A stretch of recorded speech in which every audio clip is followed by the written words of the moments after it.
ത്രിതല പഞ്ചായത്ത് തെരഞ്ഞെടുപ്പുമായി ബന്ധപ്പെട്ട് അതിലേക്ക് കടക്കുന്നതിന് മുമ്പ് കേരള കോൺഗ്രസ് പാർട്ടിയെ സംബന്ധിച്ചിടത്തോളം ഈ പ്രസ്ഥാനം ഇടതുപക്ഷത്തിൻ്റെ ഭാഗമായത് ഏതാണ്ട് 5.5 വർഷക്കാലം മുമ്പ് ഇതേ ഒരു ഘട്ടത്തിലാണ്.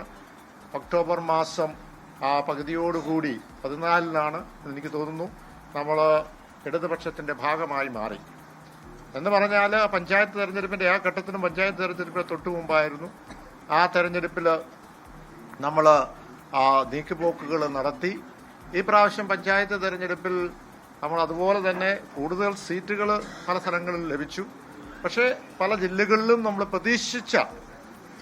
അതിൻ്റെ അവലോകനം ചെയ്ത് പ്രതീക്ഷിച്ച രീതിയിലുള്ള ഒരു വിജയം നമുക്ക് പല മേഖലകളിൽ, അത് കേരള കോൺഗ്രസിൽ നിന്ന് മാത്രമല്ല ഇടതുപക്ഷവുമായി ബന്ധപ്പെട്ട പല മേഖലകളിൽ നമ്മൾ ഉദ്ദേശിച്ച രീതിയിലുള്ള വിജയം കരസ്ഥമാക്കിയില്ല എന്നുള്ളതൊരു വസ്തുത തന്നെയാണ്. അതിനെയൊക്കെ നമ്മൾ വിലയിരുത്തി, കാരണങ്ങൾ വിലയിരുത്തുകയുണ്ടായി. ഞാനത് പൊതുവെ പറഞ്ഞതേ ഉള്ളൂ.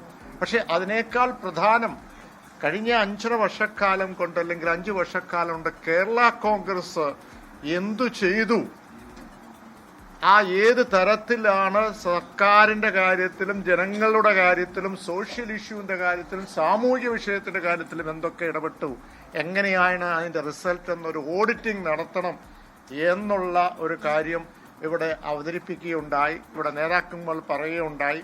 അപ്പോൾ ഞാൻ അതുമായി ബന്ധപ്പെട്ട ഒരു ദീർഘമായ കഴിഞ്ഞ ഒരു 5 വർഷക്കാലം കേരള കോൺഗ്രസ് പാർട്ടി കേരള സംസ്ഥാനത്ത് എന്ത് ചെയ്തു, അത് ഭരണത്തിലുണ്ടോ ഭരണത്തിലില്ലയോ എന്നുള്ളതല്ല, പക്ഷെ അതെടുത്ത് വെച്ച് നോക്കുമ്പോൾ നമുക്ക് കാണുവാൻ കഴിയുന്ന ഒരു തരത്തിൽ പറഞ്ഞ പ്രതിപക്ഷം, നമുക്കറിയാം ഒരു ഭരണപക്ഷത്തിരിക്കുന്ന ഒരു രാഷ്ട്രീയ പ്രസ്ഥാനം എന്ന നിലയ്ക്ക് ഒരു ഇടപെടലുകൾ നടത്തുമ്പോൾ, ഒരു സോഷ്യൽ ഇഷ്യൂസ് നടക്കുമ്പോൾ, വിഷയങ്ങൾ ഏറ്റെടുക്കുമ്പോൾ അവിടെ ഒരു തരത്തിലും പരിമിതികളുണ്ട്.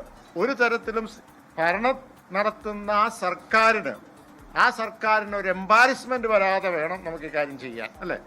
അപ്പോൾ അങ്ങനെ വെച്ച് നോക്കുമ്പോൾ ഒരു തരത്തിൽ പറഞ്ഞാൽ പ്രതിപക്ഷം ചെയ്യുന്നതിനേക്കാൾ കൂടുതൽ കാര്യങ്ങൾ ഭരണപക്ഷത്തിരുന്നുകൊണ്ട് ഒരു ഘടകകക്ഷി എന്ന നിലയ്ക്ക് കേരള കോൺഗ്രസ് എമ്മിന് ചെയ്യാൻ കഴിഞ്ഞു എന്നുള്ളൊരു വിലയിരുത്തലുണ്ട്.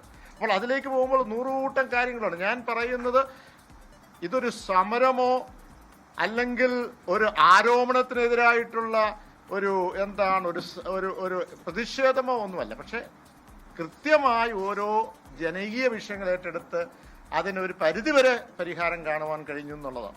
ലോകത്തെവിടെയായാലും ഏത് സമയത്തും 24 വാർത്തകളും ഓഗ്മെന്റഡ് റിയാലിറ്റി പാക്കേജുകളും എക്സ്പ്ലെയിനറുകളും വിശദമായി കാണാൻ ഞങ്ങളുടെ യൂട്യൂബ് ചാനൽ നിങ്ങൾക്ക് സബ്സ്ക്രൈബ് ചെയ്യാം.